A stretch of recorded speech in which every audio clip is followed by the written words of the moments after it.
Good evening. Good evening. I'm Kalamazoo Deputy City Manager Jeff Chamberlain, and welcome to tonight's Kalamazoo City Commission Committee of the Whole meeting of Monday, November 15th, 2021. Tonight's meeting is being streamed live on the City of Kalamazoo's Facebook page, as well as the City of Kalamazoo's YouTube channel. You can also listen in to tonight's meeting by calling area code 269-552-6425 and entering meeting ID number 839-8261-5815 when prompted. And you can also leave a public comment for tonight's meeting by calling area code 269-226-6573. And we'll start tonight's meeting with Mayor David Anderson. Thank you very much, Deputy City Manager Jeff Chamberlain. I'd like to welcome everybody to our Committee of the Whole meeting for Monday, November 15th, 2021, officially calling this meeting to order. Clerk Borling, will you please call the roll? Commissioner Decker. Present in the City of Kalamazoo. Commissioner Hess. I'm here in the City of Kalamazoo. Commissioner Hoffman. Here in the City of Kalamazoo. Commissioner Juarez. Present in the City of Kalamazoo. Commissioner Pradle. Present in the City of Kalamazoo. Vice Mayor Cooney. Present in the City of Kalamazoo. Mayor Anderson. Here in the City of Kalamazoo. Thank you, Clerk Borling. City Manager Ritzma, any communications this evening?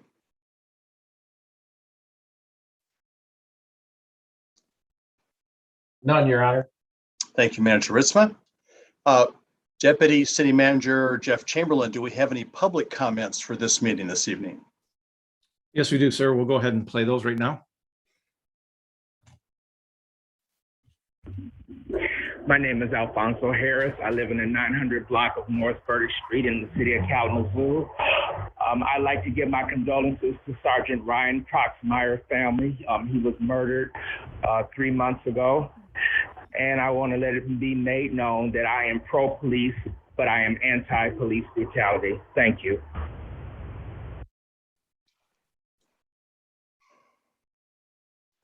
Mr. Mayor, Commissioners, that was the last public comment for this meeting. Thank you, DCM Chamberlain. Do we have any special agenda items for this meeting? None? All right. So now we are down to our review of items on the upcoming City Commission agendas. DCM Chamberlain. Thank you, sir. This is Jeff Chamberlain, Deputy City Manager. Just for your 7 o'clock meeting, the business meeting tonight, that we do have a number of items. There are 2 proclamations, one for Small Business Saturday, and then we also have an additional one that's not on the printed agenda, but will be a proclamation tonight for Transgender Day of Remembrance. And then we do have a number of items on the consent agenda tonight that involve a number of large capital purchases, including a new fire truck. We have some bonding for the water and wastewater systems that as the first step in that bonding process. And then also there is some grant agreements that we're accepting for our Parks and Recreation Department. There is one item on here related to a settlement that's coming before the City Commission for approval. And then finally, there are 2 items related to property purchases for potential land consolidation for some future housing projects through our Community Planning and Economic Development Department. And those are coming for what's called the introduction tonight and not for action that will come back in December. And then as we are talking about December, just want to remind the City Commission that the City Administration will be delivering the 2022 draft budget by December 1st. And then we are beginning preparations for a budget work session. And right now we are tentatively scheduling that for Monday, December 13th. And so we'll have more information to come for you, and that will be a public meeting also. But we are beginning those preparations for that work session regarding next year's budget. And that is all, sir. Thank you, DCM Chamberlain. Manager Ritzma, what is on the agenda for our work session this evening? Tonight, we have a presentation and discussion on emergency temporary housing ordinance. So I will introduce our Community Planning Economic Development Director, Rebecca Kick. Welcome, Director Kick. Thank you. Good evening, Mayor, Vice Mayor, and Commissioners. It's wonderful to be here with you tonight at the Committee of the Whole meeting. I am Director of Community Planning and Economic Development, Rebecca Kick, and Jeff Chamberlain and Deputy City Manager Jeff Chamberlain and I will be working to give you a presentation tonight on an item that we hope to bring to you on December the 6th. So Deputy City Manager Chamberlain, I'll let you begin. Right. Thank you, Director Kick. Just to kind of set the stage and talk where we are here, talk where we are with this project. First of all, this is coming tonight just as a presentation. We are not asking the City Commission to take any action tonight. This will come back and Director Kick will talk more about some of the details. But again, this is a presentation tonight for information only. As we're talking about an emergency housing ordinance, the purpose of this is really to talk about a number of the conversations and challenges that the community has been facing around homelessness. And we know that's a very serious topic. And we also know that by looking at the entire continuum of housing, that is something that we need to make sure that we can provide everything from owner-occupied homes to apartments, and then on the other end, for those who are experiencing homelessness, to shelters. And most recently, we've also heard too that there's a need for another type of housing in between for perhaps people who are homeless, but for whatever reason, they're not able to spend time at the shelters itself. You know, again, as we went through Imagine Kalamazoo 2025, we did talk about a broad range of having opportunities for different types of housing in the city. And so we are working to come up with new solutions that can provide different options here. We also know that we currently here in Kalamazoo have actually capacity at the shelters. But based on a number of the conversations in the community here recently, again, we recognize that there are some individuals that the shelter option is not the right option for them. And so we want to be able to work toward options that could work for individuals that perhaps wouldn't go to one of the shelters. We know that the City Commission has identified affordable housing as one of your top priorities, as we've been talking about your priorities as a City Commission. And so given where we are with homelessness in the City of Kalamazoo, trying to find new opportunities for different options, we also recognize that the City of Kalamazoo needs to keep working with other agencies, some of the religious and nonprofit organizations that are out there, as well as the homeless service providers, and work together with these different solutions that are new, quite frankly. We also recognize too that with some of these types of possible solutions, there needs to be some structure to them, some basic regulations as to where they go and how it's structured, and that, you know, property owners, service providers, and even the neighborhoods are in communication with each other to know what's going on, what's being proposed, so that whatever is eventually constructed or utilized can meet the needs of those individuals that need that housing, but at the same time is also safe and does have some structure, and services can be provided to them. So that's why a team of staff working with the City Attorney's Office, City Manager's Office, and Community Planning and Economic Development have put together a new ordinance regarding temporary emergency shelters. And I'll let Rebecca Kick, Director of Community Planning and Economic Development, go into those more. But that's what this ordinance is tonight, is discussing, that we're proposing and talking about, is, again, are these temporary emergency shelters. And these are small enclosed structures that are not permanently attached to the ground. So this would be a new opportunity in Kalamazoo to do this. And then also what we're calling a temporary emergency housing facility, which is basically land. Where would these locate? And how would they be located? So tonight, the Director Kick's going to walk us through some of those details. There is the actual ordinance that is, the draft format was attached to your packet, which is attached to the public packet. So that is available to the public right now. And so with that, I'd like to turn it over to Director Kick.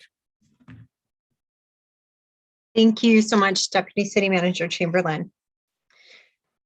So to begin to understand where we wanted to start to work is zoning can be a real hardship for a lot of the work that we try to do in housing.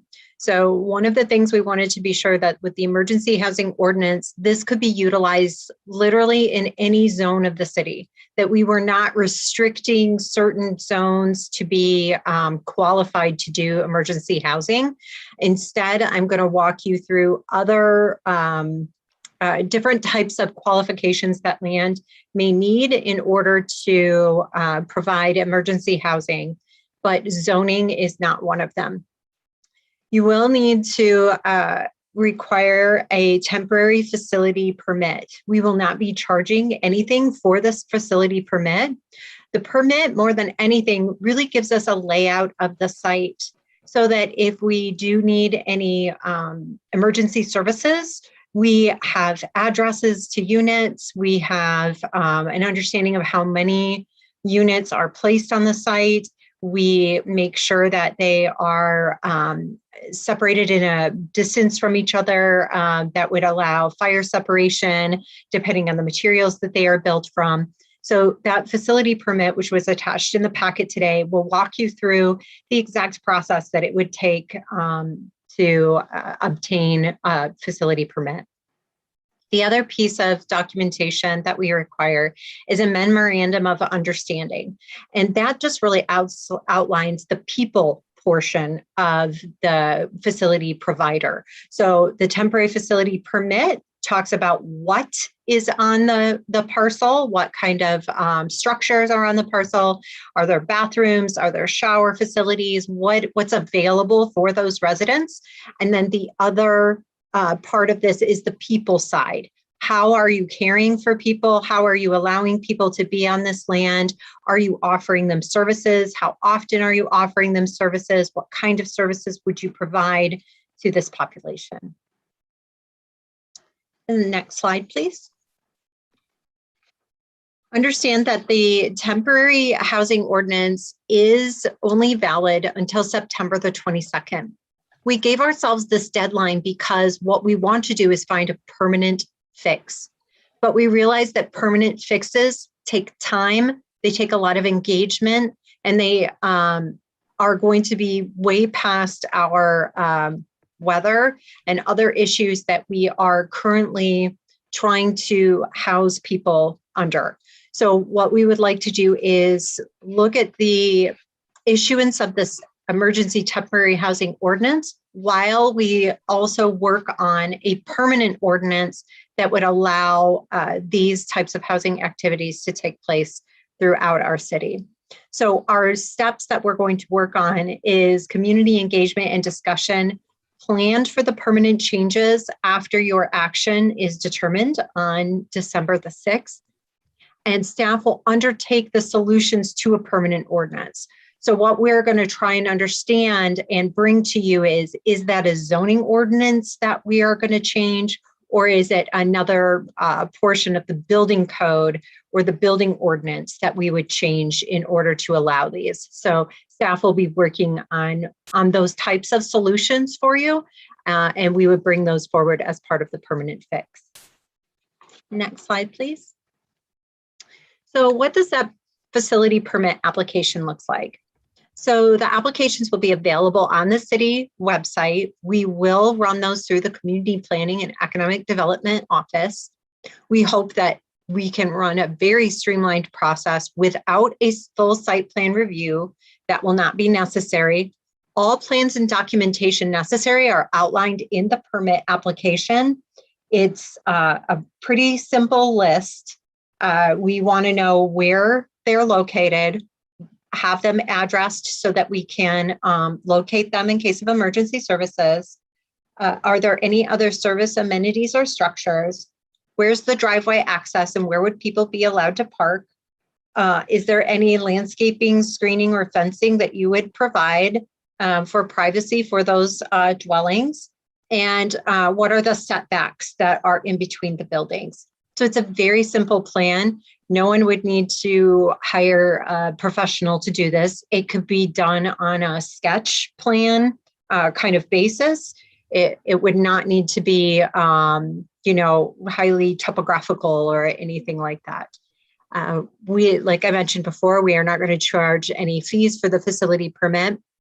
However, building permits such as electrical or plumbing connections would need to be inspected, and those fees would be applicable. The review of the applications, we are going to ask that they take place during regular projects meetings, and those happen every single Wednesday. My staff currently have from 7:30 to 8 o'clock in the morning blocked off until late 2 o'clock or so in the afternoon. Every single Wednesday, we hear project ideas and run site plan review, and that time is held on our calendars. And so we hope that by having this as part of our regular meetings, that it would, again, be very streamlined for someone to do. And again, we could expedite these types of plans when the facility permit is available. Next slide, please. The Memorandum of Understanding. This, again, will outline the expectations between the property owner and the service provider. So whatever property owner wants to come forward and file for a temporary facility permit would need to have an understanding and a service provider that accompanies them on their property. This really, again, gets to how are people being how are the people living on the land? Are residents able to access social services on site to the facility? And will that property owner, how will that property owner ask that that's done? What is the contact information for the person?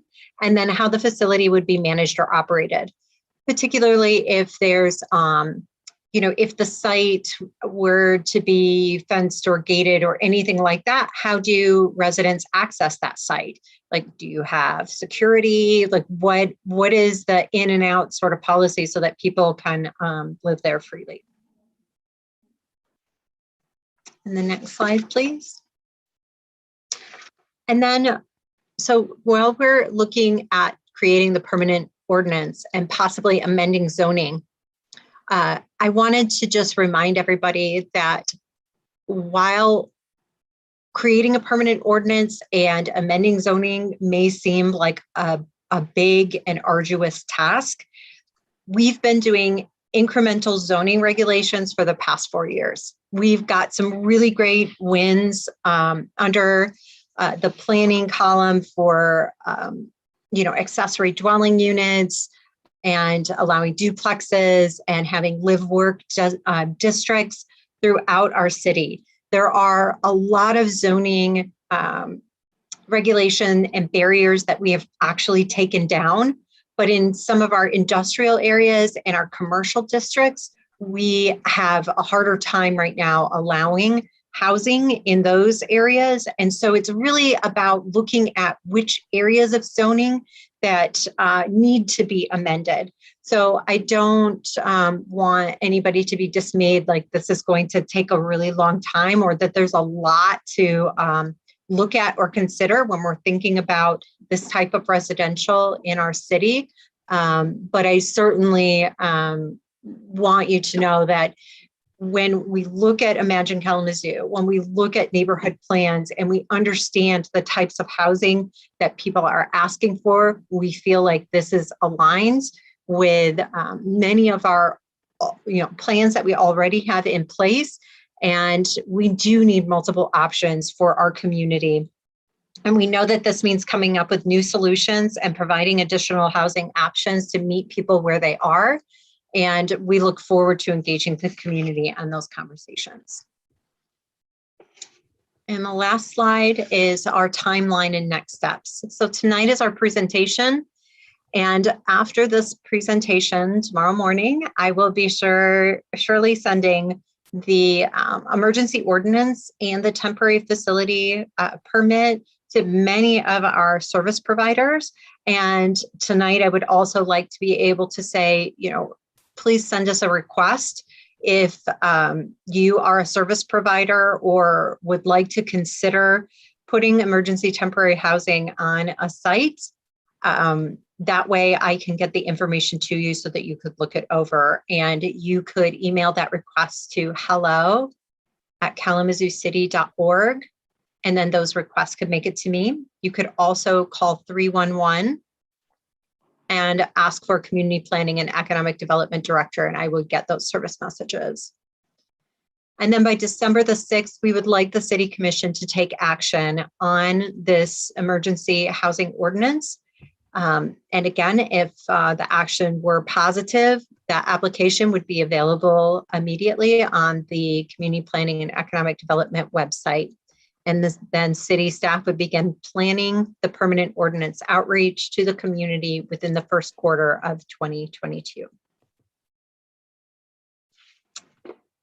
And so I would like to open it up to questions and discussion so that I can be sure that we are including all of your thoughts and ideas into this emergency housing ordinance. Thank you. Mr. Mayor, may I interject a little bit at this point? Yeah, And this is, please do so, Attorney Robbins. Yes. I'd like to explain something to the commission, and particularly for the new commissioners, because you may not have an appreciation, and Ms. Kick did cover it, but there is a difference between the city's exercise of a zoning power and exercise what's called generally police powers. They are two separate locuses of power that we can, as a community, employ. Zoning powers, however, take a little bit longer to enact. You're talking about regulating the use of land, and that there's a process that's laid out at state law primarily, where if you have a change in your zoning code, it has to go to the Planning Commission before it comes to the City Commission. So that takes some time. This Planning Commission meets the first Thursday of each month, and assuming they approve something, then it would come to the City Commission, and then you would go through your process. Let me move to that process. If you're just exercising the police power, as in this case, generally it's introduced, and the charter again calls for introduce at one meeting, adopt at a second meeting, and then it goes into effect 10 days later. So in the usual circumstance, if this came before the City Commission, an ordinance amendment, and you looked at it on December the 6th as introduction, it would come back to you on the 20th, and then if you adopted it, it would go into effect on December 30th. That basically loses several weeks in terms of being able to put this into effect. Hence, you will be asked to adopt this as an emergency ordinance, which is permitted under the charter. You have to have a supermajority of 5 affirmative votes, and then you can have that ordinance take effect immediately on the same night that you consider it. There is no two-step process, and it takes immediate effect. And that shaves off several days. The reason for that is, obviously, if we're looking at emergency shelter, we want to be able to put that process in place before the cold weather sets in. And if we would wait until December 30th, and then we'd have the providers coming, we're right in the middle of winter by that time, in terms of, because we've had some significant snow events and storm events the first week of January. And that would really put us behind the opportunity to have something in place by the time the severe weather gets to us, usually by the end of December, early part of January. So I wanted to explain the process for those commissioners who may not be familiar with it, and the reason why this is going to be, we're asking for adoption as an emergency measure. Thank you. Very helpful, Attorney Robinson. I really appreciate that explanation. DCM Chamberlain, anything more before we go to questions here? No, sir. I think we wanted to present this to you tonight. Again, these are looking at a new option. And that's where the staff were looking at, what kind of safeguards can we put for, the individuals who would be living there, and that's what's being presented here tonight. Thank you, sir. Questions for Director Kick? Commissioner Hess. Director Kick, thank you. This is Jean Hess, City Commissioner. Wondering if you had mentioned that it's through September of 2022. Is an emergency ordinance, does it always have an end date? Just curious, or Attorney Robinson, whoever can answer that. Well, no, it doesn't always have an end date. Obviously, this is it's tasked as being an emergency temporary ordinance, and it just made some sense to do do it in this regard to look for a more permanent solution. As Ms. Kick indicated, there may be, as we move to a more permanent approach, the need to amend our zoning code. And so as a result, we want to have plenty of time in order to go through that process that I just outlined. The other thing is, obviously, the immediate concern is cold weather. But also in next summer, we're looking at also extreme hot weather. And so we want to also have, again, that sheltering option in place so that by the first part of September, when cooler weather generally starts, that we have hopefully a more permanent solution. Now, if all things fall into place and we have a permanent solution that we can put in place earlier, there's nothing that would preclude the commission from repealing this emergency ordinance before September 1st of next year. Okay, Thank you, Attorney Robinson. And one more question is, so will Director Kick, you had said that the Planning Commission doesn't need to be involved with the emergency ordinance, but will they be informed? Will we inform the Planning Commission of this and of this action and then future actions that they might be involved with? Yes, we will certainly, this is Director Kick. We will certainly be involving them in the community engagement for the permanent ordinance. If it does go the zoning route, yes, we will certainly be involving the Planning Commission. Absolutely. Thank you. Commissioner Juarez. Yes. So is this specifically for the unhoused population more so? Yes, Commissioner Juarez, thank you for that question. It is meant for emergency housing for the unhoused population that are not able to go to shelters. Okay. A couple questions just regarding that. I know that in the last couple of years we had emergency shelters like at the Douglas or at certain churches. And then we had the big canopy set up where public safety could be present. Now, how does that affect public safety if there's multiple different locations throughout the city where we have found spots where we could put up these structures? What effect does that have on the police department? Attorney Robinson, do you want to start with that one, or do you want? I will say, Commissioner Juarez, and this is Director Kick, what we're really hoping with that Memorandum of Understanding is that we're partnering with a service agency rather than running this ourselves. So this is not the city setting up an emergency tent. It would be someone else who would be allowed to do an emergency shelter. And so we'd really like to see them provide services to folks who are in that situation, as opposed to the city doing that. This is us all reaching out and all of us being able to help do this outreach together, rather than just the city doing one warming tent, which is, the best we could do last year. But, really considering the situation and really looking at other models around the country, seeing the opportunity to, what could we do if others could get involved, whether they are a nonprofit or a faith-based agency or other, who would also be able to lend their time, land, expertise to being able to assist our unhoused population. That is very awesome to see that the city's taking that kind of approach to get more organizations and nonprofits involved with that kind of work. I would also comment, Commissioner, that this is an attempt to avoid having people go to, the unregulated encampments, which took place last winter.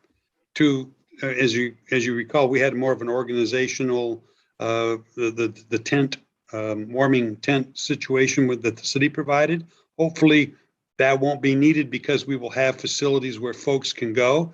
And it'll be up to, again, part of the memorandum of understanding is that there is what the expectations are of individuals using those facilities of behavioral. And I'll say this, my recollection, and I can stand to be corrected on this, is that at least in regard to the warming tent that was the city sponsored, we had very few problems with some of the behaviors there. And I would hope that that would be similarly the case where we have these emergency shelter facilities throughout the city where unhoused folks can go to in extreme weather. Thank you, Attorney Robinson. Commissioner Cooney.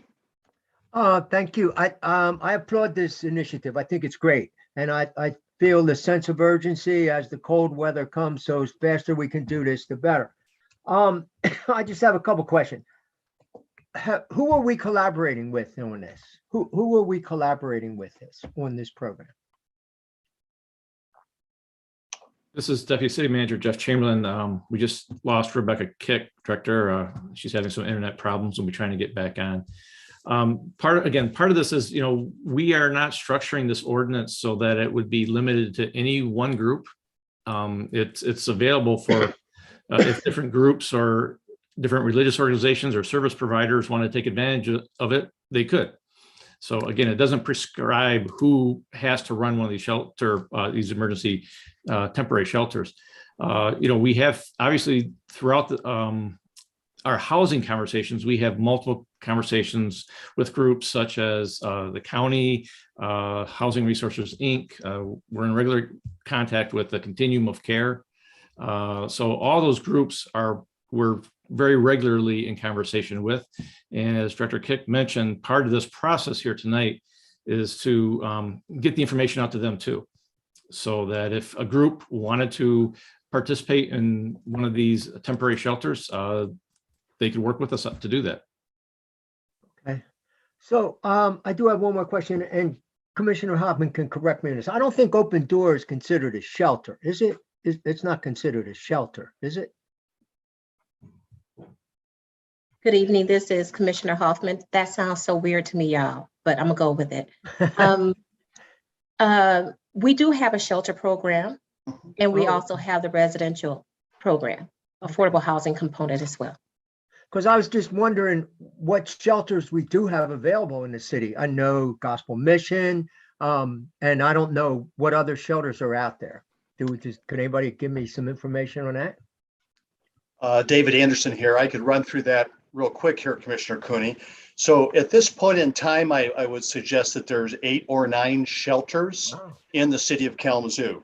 So that includes Kalamazoo Gospel Ministry, which, as you know, is going through a very large renovation and which will be completed by the end of this year.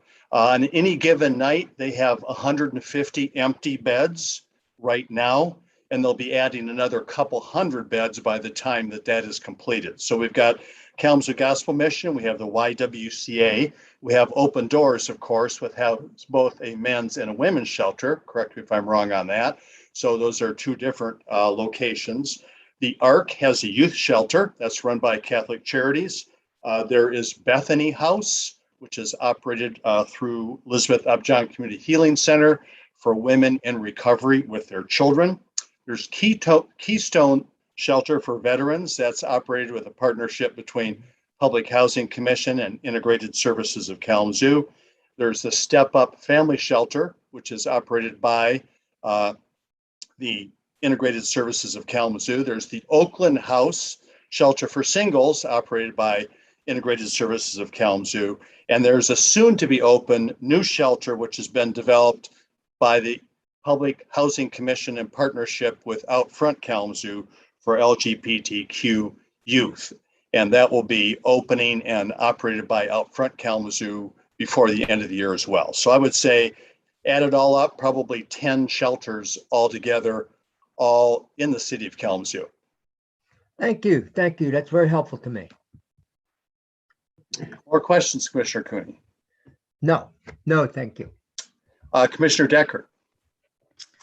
Thank you, Mayor Anderson. This is Commissioner Decker. And I just had a couple questions. So how many units are you thinking, are the leaving are going to be able to be put on these parcels or this area, wherever this may be? Is there a number of, is there a max unit, max number, a minimum number? How many units do you think will actually be there? And within the units, are these units for one, will they fit one person? Will they fit two people? How many people would be able to live in these units? These are great questions, Commissioner Decker. This is Director Kick. So what we've done is been able to do the projects meeting where we can really dive into those questions with the service provider and the landowner that wants to do this project. So I think it's going to be on a very case-by-case basis, depending on the size of the units. Some of the conversations that we had are very much a single unit. There are some units that we've seen for couples or partners, and they do need to have fire separation depending on the construction materials that they are made of. If they are wood structures, we are looking at 10 feet apart. If they are not made out of wood structures, they can be 5 feet apart or a little bit like 5 to 7 feet apart, depending on the fire ratings. We're also taking into consideration, noise. Is there a generator connected to the unit? Do we need separation just because of like things like that, like a generator in the back of a unit or things like that? So it's going to be a very case by case basis, like how many you can get onto a site and the surface. We have really tried to think through everything as best we can with that facility permit. What kind of drawings would we need? Thinking about where people might park if they do have a car, or if, they might have other needs for accessibility. How would we accommodate that on the site? So I think, again, I'm just going to have to rely on it's going to be on a very case by case basis, the number of folks that are able to be on a site. And we are asking that the person who wants to bring a site forward do outreach with their neighbors, so that the people around that site are aware of what they would like to use the site for. Okay. Thank you, Director Kick. And then I have just one more question, I guess, kind of echoing something of what Commissioner Cooney said. Have we, even though you're just bringing this to us now, and we will, put it to a vote next commission meeting, do you have any agencies that have already reached out and said, hey, I want to be an agency that's going to be there helping? So once it is approved, if it is, you've already started to talk to them and talk about what kind of services they're going to be giving the community that would be staying there? Yes, Commissioner Decker. Again, this is Director Kick. Yes, we have. We've had an outreach from several different organizations over the past several months, and that really is driving us to bring this emergency ordinance forward, because we do have interested service providers. All right, thank you, Director Kick.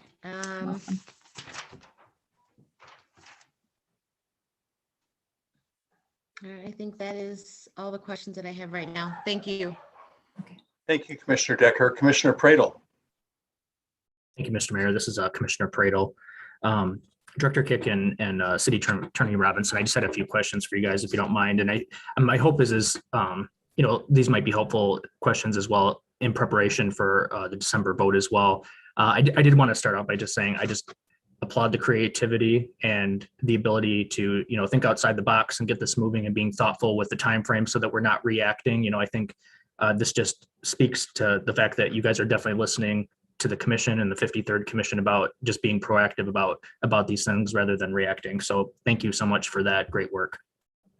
So I was just kind of wondering if you could give some examples of like what you're envisioning in terms of potential possible structures, like what could be constituted as a structure. Are we talking about like brick and mortar location?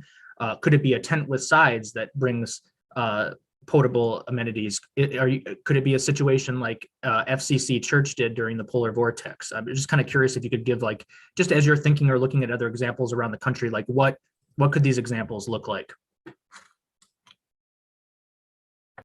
Thank you, Commissioner Pradel. This is Director Kick. So some of the different examples that we've seen that we believe could be most successful are those that could have heat and electricity, that do have, you know, 4 walls and, you know, can withstand a snow load. And I think that there are a lot of philanthropic organizations that have shown, you know, and faith-based organizations that have shown, you know, they're ready to purchase these types of,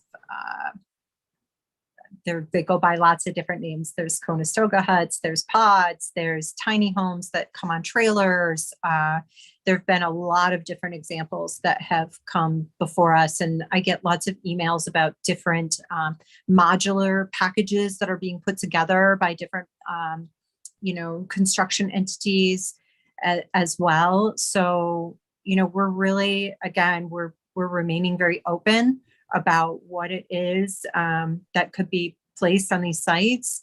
And again, we're kind of in a new space here, right? Like Deputy City Manager Chamberlain said, we know we need alternatives. We know we need different types of housing. And so if there is something you feel like we need to, you know, narrow in on or focus on, or, you know, have as a better filter, you know, please, this is the space for that discussion and understanding, you know, we are in just as much of a learning space. And that's why I had also mentioned that I want to be sure that I do kind of a deeper outreach to some of the service organizations who might want to provide this, so that we can be sure that we are setting them up for success as well. And if Clyde Robinson, City Attorney, if I may, Commissioner Pradel, I want to give some credit to Charles Bear of my office, who really did the heavy lifting on this ordinance. It is borrowed to some degree from a Yakima, Washington ordinance. To that end, however, we did put our own spin on it and answered some of the concerns and questions. To your more specific questions, as Ms. Kick indicated, we wanted to make sure the structures could withstand a snow load. So tents are not permitted. Neither are motor vehicles or recreational vehicles. Obviously, in large measure, because of their size, and also because of the possibility of carbon monoxide issues. They're not safe to be living in, if you will, and trying to provide heat. And so the other thing is that the structures must be temporary. They cannot be permanently affixed to the ground, although they can be connected to, as a temporary type of situation, to electricity and to water services. On the other hand, we also said you might not have running water in the units themselves, but there may be a temporary service amenities structure where people can wash up, brush their teeth, perhaps even take a shower if they need to. Obviously, we're going to need sanitary facilities and the like. So it's all intended to be very temporary and an opportunity so that when we no longer have need for this, the structure can be broken down and cleared away. Cool. Thank you both. You actually answered a couple of my other questions there as well in the process. So thanks. You mentioned that Yakima, Washington example as the ordinance that it was drawn from, but that was one of my, I guess, questions. I wonder if it would be possible for the December presentation just to give some examples of what some other communities are doing to see for inspiration and see what we can learn from other communities. And, maybe eventually we can share our own ideas with those communities as well. But I think it'd be great if we could start cataloging an inventory of people to network with about this as well. So you mentioned, Clyde, I heard you pretty clearly say that we could reduce the timeline from September 1st if we were able to address the emergency sooner than September 1st. But let's say hypothetically, housing is a difficult beast to tackle. What happens if we find that we are not prepared and need to extend beyond September 1st? Would that just be another extension vote by the city commission, to the emergency ordinance? Yes, it would. Okay. The next question I had is, and some of this I think might be covered, but I wanted to just double check as well. And this is just my daytime job hat that made me think of some of these questions. So on 9-335 on subsection C, it's a section that says doors, locks, and windows. It says that they should be included in lockable. But one of the things that it doesn't state is if they can be opened. So, if there were to be an emergency, oftentimes we see with structures that sometimes the windows are not able to be opened. And so, just as, I don't know if that's already included maybe in one of the section B about fire code safety and that sort of thing that would cover that, but I just want to make sure to lift that up. And subsection D, it says on the fire extinguisher, it says 1 per emergency shelter. And, again, per fire code, maybe section B covers that with fire code because there would have to be more depending on the size of the structure and the rooms. But my concern would be is in terms of workable smoke detectors, CO2 detectors, fire extinguishers within a certain number for the facilities. The way it says, it only says 1 per emergency shelter. But again, I don't know if section B would usurp that because fire code might prescribe, further action. So I was curious of your thoughts on that. Those are good suggestions. I would defer to our building code inspectors and to our fire marshal. They know those codes backward and forward, but much better than I do. And I guess the other concern is there's a cost to all of this. And I'm not suggesting, and we want to balance cost and safety. I'm not suggesting there shouldn't be a price on safety, but if you're looking for all kinds of smoke and carbon monoxide detectors in every unit, those things cost something. And perhaps the one fire extinguisher per unit is reasonable so that if there is an emergency, any fire can be quickly extinguished before it spreads to other units. What we don't want is for one of these facilities to have some type of fire and at worst a loss of life and at best a loss of property and an opportunity for people to find shelter in extreme situations be undone.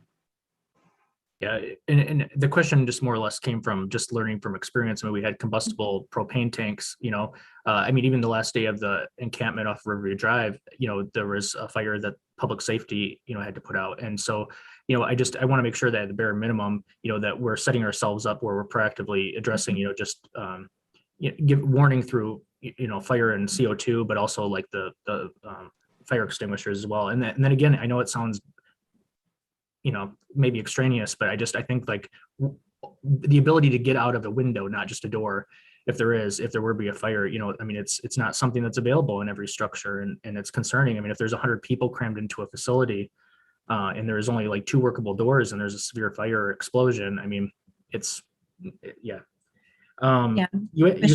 you sort of answered the question about the generators. That was the other thing that I had a concern about as well. Just thinking if you're bringing in, outside amenities, if they're not necessarily inside, but I just wanted to note that as well.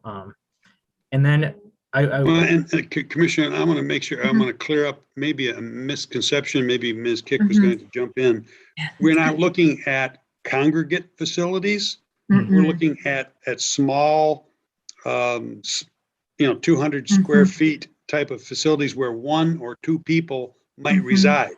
When you have a small unit like that, there probably is not much of a need for a smoke detector because you're going to know that fairly quickly. Smoke detectors work when you have a large open space and you might be sleeping in your bedroom, but there's a fire in the kitchen downstairs. You're not going to know that until it's too late. And that's why you have the fire alarm or the smoke detector. In a small unit like this, if something does happen to catch fire, you're likely to know about it very soon. And so, again, I defer to the fire marshal, but if in a small structure, you may not have a legitimate legal need for that type of device. So again, these are not going to be congregate facilities. These are going to be small units. That's helpful. I was a bit confused because I know when we said it was kind of open-ended, that we didn't want to like constrict numbers, I just wonder if like what size is too big, and if it got to a point where there are a certain number of people, if you would have to have those kind of things. But anyways, I just want to make sure to ask that because I, worry about people inside structures. And then the last question I had, so typically if we were to do something like this, like outreach would be conducted, prior to a vote. But I assume like the outreach would happen in next quarter because it would be part of like the outreach for the permanent solution, like you were saying, just so if the public is clear about that, we're not trying to, overstep the importance of outreach and community input in this. It's just that because it's an emergency measure, we're doing this because we want to expedite this and get this moving. And then for the permanent solution, there would be outreach. Correct? Correct. I feel like we have, again, we've certainly heard a lot from the community about the need to assist our houseless residents. And this is our response to that as quickly as we could and what we're trying to do for that. And right now we don't have a permanent fix for that. So correct. That's what we would be working on is the permanent. Thank you, Commissioner Pradel. Thank you, Director Kick. Commissioner Hoffman. This is Commissioner Hoffman. I have a comment and a question. So let me start with a comment first. What this sounds like to me is we definitely need to be creative in what we're doing to try our best to eliminate houselessness and homelessness. However, I want to mention that 60% of our homeless population are women and children. More specifically, Black and Brown women and children. So I want to lift that up and make sure that we keep that as a commission and government, that we keep that at heart first and foremost. My question is will there be funding available from the city for the service providers to operate, maintain, and do programming? Thank you for that question, Commissioner Hoffman. This is Director Kick. We have currently in our budget, we have home and CDBG COVID funds that could be used for temporary shelter providers. Of course, with all of our housing and urban development HUD funds, we will need to be sure that we are following those procurement processes. But we do have funding that could be available to assist service providers. And most importantly, that funding can be had on a long-term basis. So I think that's really important to know. HUD wants a commitment of many years. If you're going to start down this road, we want you to keep going down that road and make sure that you remain committed to what you're going to start.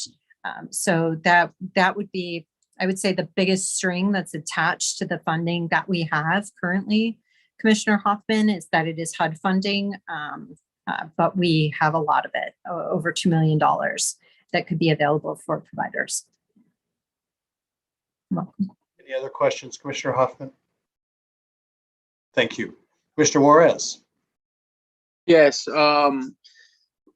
thank you, Stephanie, Commissioner Hoffman, for that comment, because I think about the situation and we look at the physical homelessness, right? And what's visible to us. And if we're going to address this issue, there's a lot of unseen homelessness, right? And so it's super important to keep in mind as we move forward as a city that we wouldn't disclude the fact that it's unseen, so we're not going to deal with it. I would almost be hopeful that we would make those opportunities available for individuals who are in different circumstances and situations when it comes to homelessness that's unseen or seen. That's super very important for us to look at and to allow ourselves to provide those opportunities for individuals who are staying in, with relatives or are bundled up in, 2 families in a house. So that's super important. And yes, I get the urgency to address those who are sleeping outside is very important. But this is an ongoing situation that continues to take place. And so we do appreciate the hard work you guys are putting into this and looking at it from the perspective of making sure everybody has that opportunity to take advantage of these resources we have. Thank you, Commissioner Juarez. I'm going to go for Commissioner Decker and then Commissioner Hess after that. Thank you, Mayor Anderson. I just had a quick question for Director Kick, kind of feeding off of what Commissioner Hoffman said. So with the houseless population that are women and children, and if we're saying that these units are only going to be able to fit single families or maybe, couples, has there been any thought put into if you have a single parent, whether that be a male or female, that may have more than one child? Have we thought about how we would do that if again these units are if what I'm hearing is for single and couples? Because sometimes there are more than one children. And how would you take that into account when you're thinking about what types of units to get? And also, they're single mothers, fathers with children can also be very vulnerable in areas. Would that be, do you think that you would have specific locations that are specifically for the single women and single men / women and their children, or would you have everyone mixed together? So will it be, will you have single units mixed in with double units, single units that may be for males or a male living there in close proximity to a single mother with children? Director Thank Kick? you, Commissioner Decker, for your questions. I do believe that most of the questions that you've asked, again, they're so at the top of all of our minds, but I really need the expertise of that service provider who's going to provide the property and the services to help us understand how we can help them. So what can we do to make sure that they have enough room for the types of shelters they need? What can we do to be sure that our ordinance isn't creating any barriers for them if this is what they would like to do? I think all of the different scenarios that you called out, being a single parent, whether you're the mother or the father, male or female, whatever, and what does that look like? I think that service provider needs to really help walk us through their particular context and their situation and say, here's how big my units have to be, here's what they have to look like. And again, I just want to remind all of us that we're really hoping that this is an emergency option. This is when you have no options left. There are no shelter options. And that this is, again, meant to be a temporary place for you to go have shelter and be connected to services to move you into a more permanent and stable home.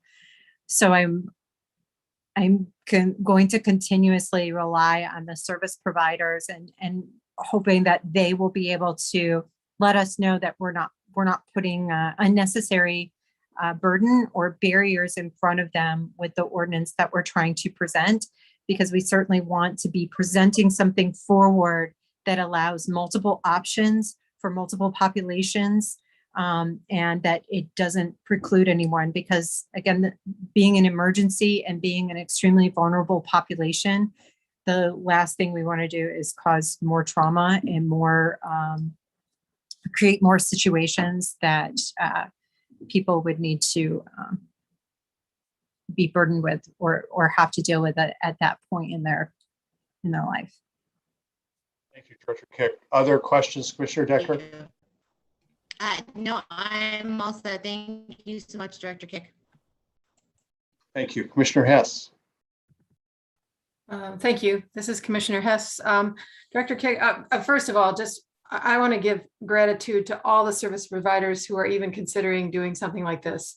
This is a gift to our community, and it just tells of the generosity that is available in this community, and we've come through again and again. And so really prior gratitude to anybody who is thinking about being a service provider for this emergency ordinance.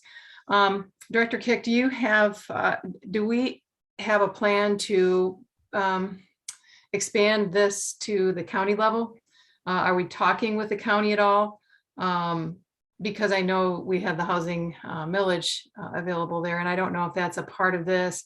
I know that this is HUD dollars, but what is the plan there with that? And then another question, and you may know or may not know, do we have an idea of the number of people that we are looking at for housing?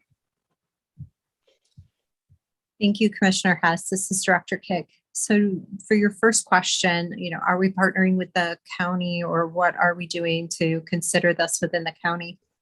Mayor Anderson and I are currently working on a housing strategy, a housing plan that does also include county representatives, as well as those from the city of Portage and the Southwest Michigan Planning Council.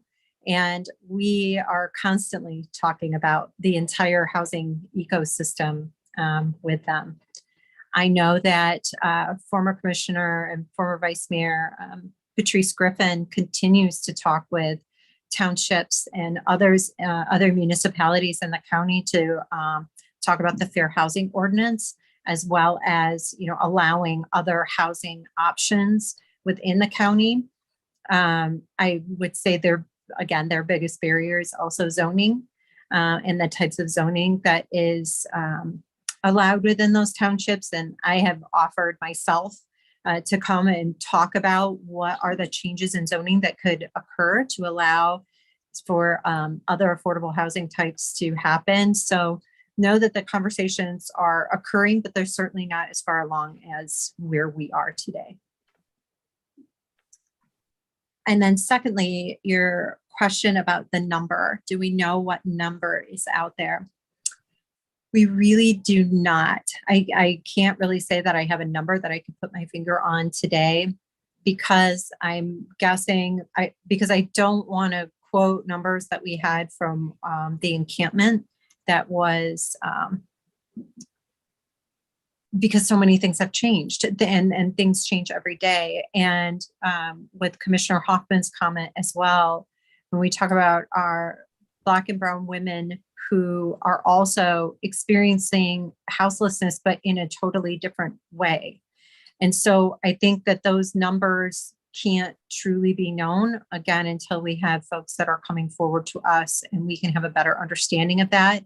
And I would be happy to provide any sort of updates or communications that I can with all of you as we begin to move forward. And again, as we've had this conversation tonight, I really do hope people are going to be reaching out to me, and then I can give you an idea of, how many people are reaching out and what numbers of a population are they looking at?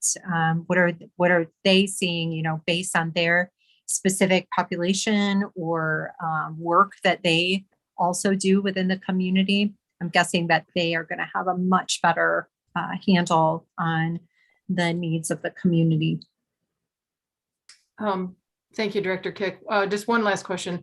Are we speaking of the pods that we heard about from Deputy City Manager Lamb a few meetings ago? This is Director Kick. Yes, we are also talking about the pods that you've probably also seen articles in MLive. Housing Resources Inc. has considered using the modular pods as well. But we've seen lots of other really creative structures and ideas come forward from other service providers too. If I could, this is Deputy City Manager Chamberlain, just kind of to build on Director Kick's excellent answers. That again, the purpose is to provide another option. That there are various different forms of different homelessness and houselessness and people's needs. And so trying to work with our attorney staff and community planning and economic development and doing some research of, trying to fill additional gaps. And as we talked at the very beginning of the meeting, of a kind of a continuum of different housing types and different services, that we recognize that there was a gap here in Kalamazoo. And so how can we be a little bit more proactive to work with the providers to open that door, at least to have as an availability. And then that way, if there's a service provider that wants to take advantage of it, it's available now. Thank you. Thank you, DCM Chamberlain. Commissioner Cooney. So this is really important. It's extremely timely, definitely an emergency. Wonderful to do this thing right before it gets real cold. But we all know that in no way is this the answer to the homelessness situation. And we want to do a lot more in this area. But if we're going to do that, we need a lot more information.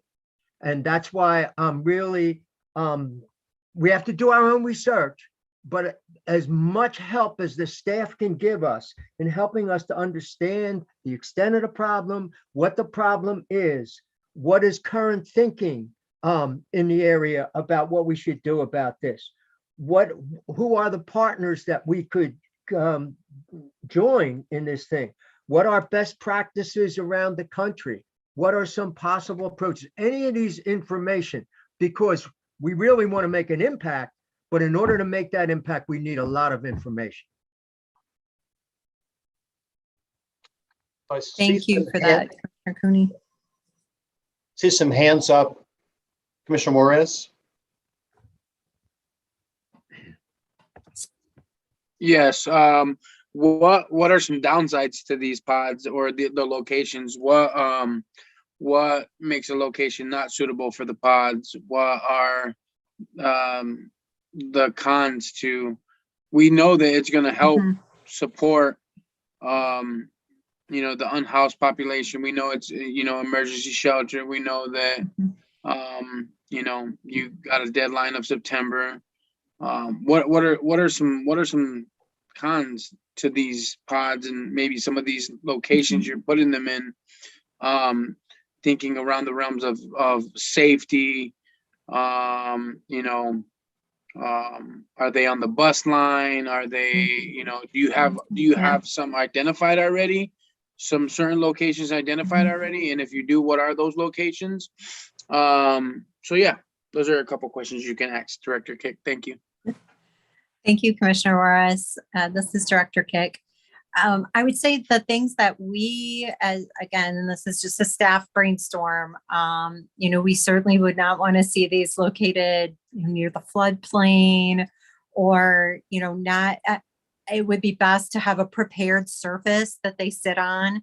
We're about to go through freeze and thaw and ice and snow, so the mud is real, and creating those safety hazards for people who are living there would be very difficult. So, if there is a concrete or an asphalt surface or a surface that could be covered in gravel or, something like that would be like the best case scenario. That would be the best for these types of structures going into the weather that we're about to have.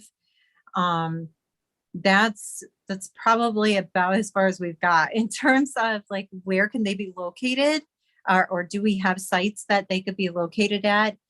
We really need folks to come forward with those sites to be able to think about them. That's why we tried to say the zone doesn't matter.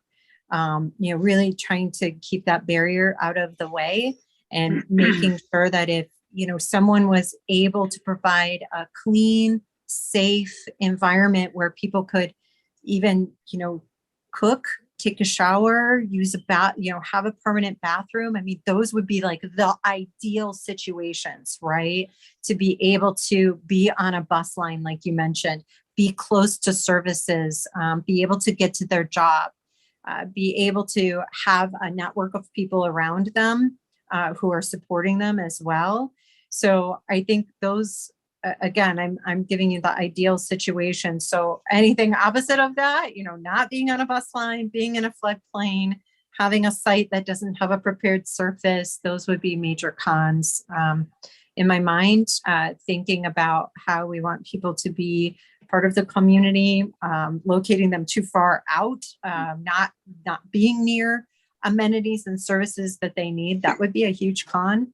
That would be very negative experience. So those are just a few. Again, that's just a staff brainstorm. So I know that when the encampment was down there off of Riverview, there were service providers going down there on a weekly basis, and some of them consistent more than others. And there was people trying to provide those very things, you know what I mean? Mm-hmm. And we knew that the encampments, what they were dealing with inside of the encampments were concerning to the city, right? Like the crimes and the drug use and all this other stuff that was taking place. My concern is, like, if we put one of these, some of these structures up near a bus stop where there's elementary kids, what's to say that some of these things aren't going to transpire in these places that were transpiring in the encampment? So the safety of our children, our teens coming back and forth from school in our community. And I'm not saying that the unhoused population is an unsafe population. What I'm saying is that there's things transpiring in the encampment that were a very high concern to the city and the police department. And so, like, how do we address those things with these structures going up in our communities? Attorney Robinson, do you want to talk about the MOU that we're asking for from the property owner and the service provider to kind of cover some of those? Yes, there is an obligation for the service provider and the facility on which is located the owner to enter into a memorandum of understanding where some of these concerns can be addressed in terms of security, in terms of engaging with, how not only can the residents interact with the provider, but how other folks can interact with the provider if there is a problem. There is no requirement for a facility to house an individual who is on for instance, a sex registry, but there is a requirement that there is no discrimination. So that in terms of the provider, so they are subject to the same non-discrimination rules that we would have for anybody else. And again, we're embarking on a new approach. I don't know that I can answer all the questions. None of us have a crystal ball. The intent, however, is that these emergency facilities will be structured so as to avoid some of the concerns that Commissioner, you've raised. Thank you. Thank you. Yeah. Any other questions for staff from Commission this evening? All right, so I appreciate that. I'll jump in now. I'm grateful we've had an opportunity to have, more questions answered and a deeper discussion on this. So just a couple of quick questions here. Presuming that this will come to the commission for a vote on December 6th, which I would suggest is to approve a rather, a 10,000 foot kind of an ordinance, absent specifics. For example, not included in this are specific, granular kinds of site requirements. If this is, acted on and passed at the meeting on December 6th, are all the activities then administrative going forward, or will be some things that would still come back to the commission? Will that be contracts or MOUs or anything else that would come back to the commission? The way it's structured, it would not come back to the commission. It would all be administrative at this point. Okay. Right. So that all said, other pieces of this obviously would be the potential for funding requests from the city to fund this activity. So obviously those things would come back to the city and could come to the city commission, concurrent with any MOU signing with a provider or a property owner, correct? It would depend on the amount of the contract. And it would also depend on the funding source, Mayor Anderson. This is Director Kick, because I am authorized by the commission to sign HUD documents on behalf of the commission within their approved budget. Okay. Is there a dollar amount on those as far as the cap? Yeah, I don't believe so, but Okay. again, awarding the contract may come to the commission. And if the city were to,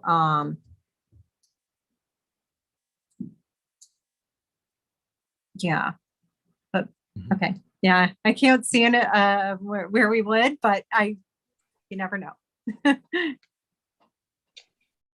Okay, appreciate that. So just, and this is something you raised, Commissioner Cooney, but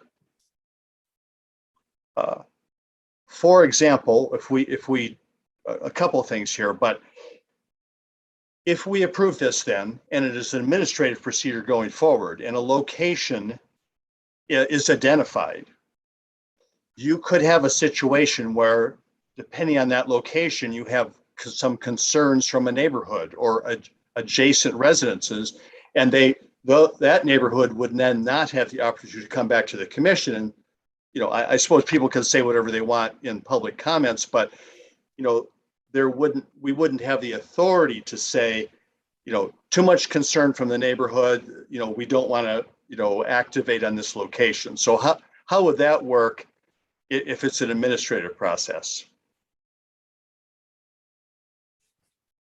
Well, that's a good question. And what we're attempting to do by using this as a police power ordinance, as opposed to a zoning power, is that the concern is, because we've said it can be located anywhere, is that you would get a group of citizens, residents, neighbors, not in my backyard. I don't want it near me.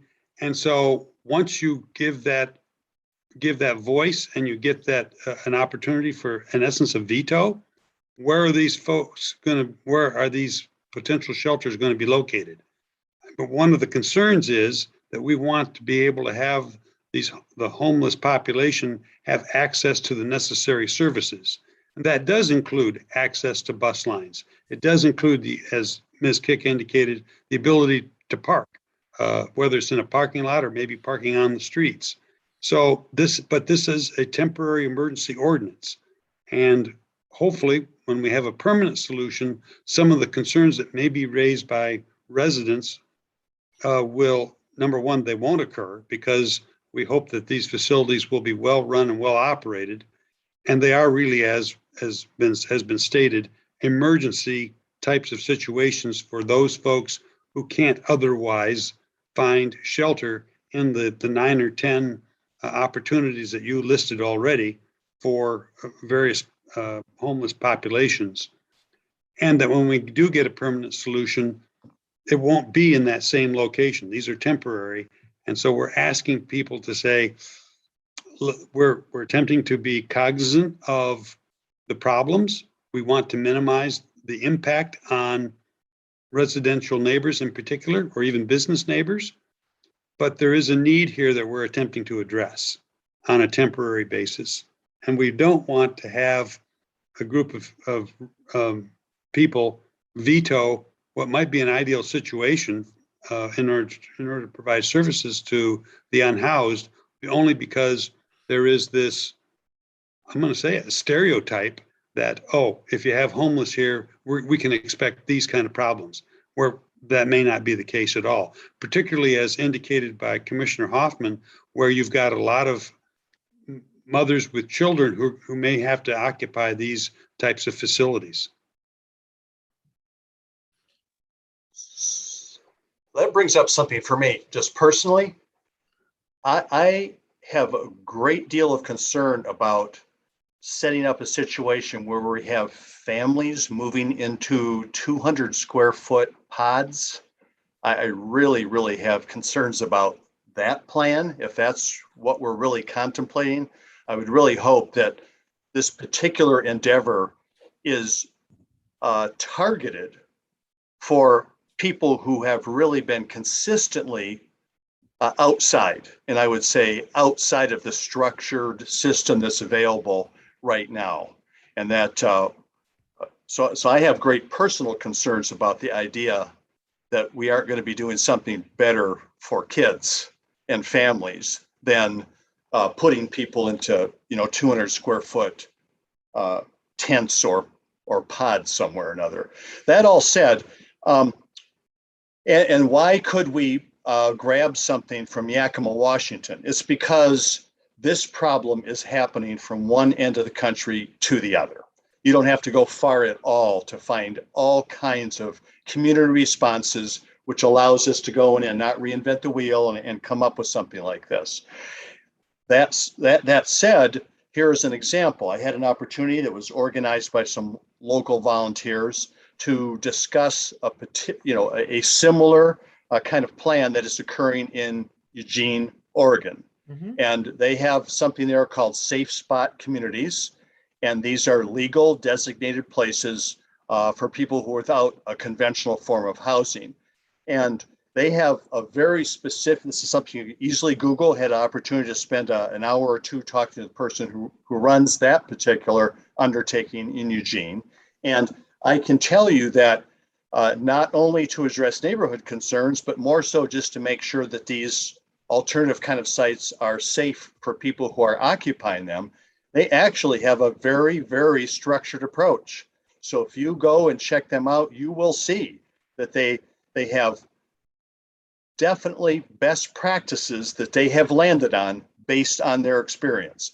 They have sets of expectations and rules and site management based on their experience. This is coming from doing this work, not just starting it. So I think that's definitely something that we should for sure be incorporating into anything we're thinking about now.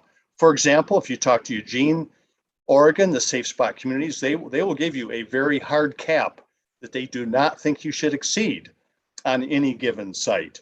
They also, have some very clear rules and expectations.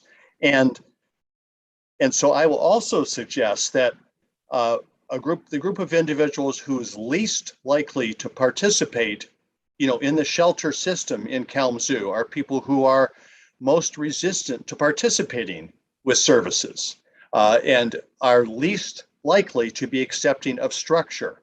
So we have to keep in mind, as far as that goes, that as you move to have some structure, which is what provides safety, that also may dissuade people who are hoping to help from participating in these programs. So there's going to be that balancing of structure versus a lack of desire to participate in a structured resource. And so what could be the limitations in terms of what we have all along those lines? So anyway, a lot more discussion about all this that can happen. And I know we do have our 7 o'clock business meeting coming up, so I want to make sure that people have a little break before that. Anything else for the good of the order on this discussion? I got one thing. Yes, I just wanted to make this last comment because I think it's super important for us. One of the precedent that we're setting because of the urgency for homeless individuals who've been outside, we can't see that as a greater situation than women of color with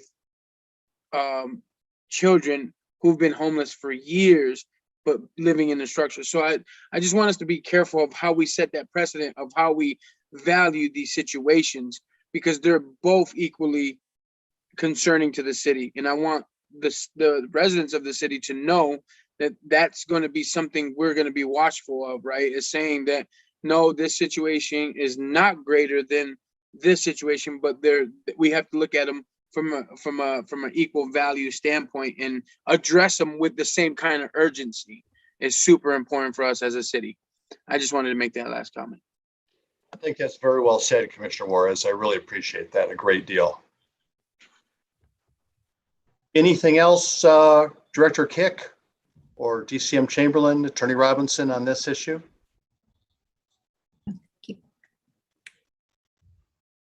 All right, I don't see anything. Well, thank you so much, team, for all your work on this and bringing these specific proposal to us. I'm sure that we will have opportunity to get some feedback from the community as we approach further discussion probably, and then taking action on this at our meeting on December 6th. Now's the time on our agenda for commissioner comments, which also obviously we will have that at our regular public meeting at 7. Any particular Germain commissioner comments for our committee of the whole meeting? Commissioner Pradel. Yeah, I'll just mention this really quick. I was just thinking about this the other night. It's impressive that we have 5 out of 7 commissioners whose organizations that they're employed at full time work directly in some capacity or another related to housing. That pretty much speaks volume to the fact of our ability to examine these issues, be a part of these issues, hopefully be a part of solving these issues. And so I just thought that was pretty cool and worth mentioning.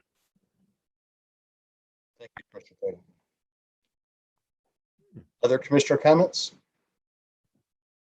All right, great spending time. Oh yeah, Commissioner Decker.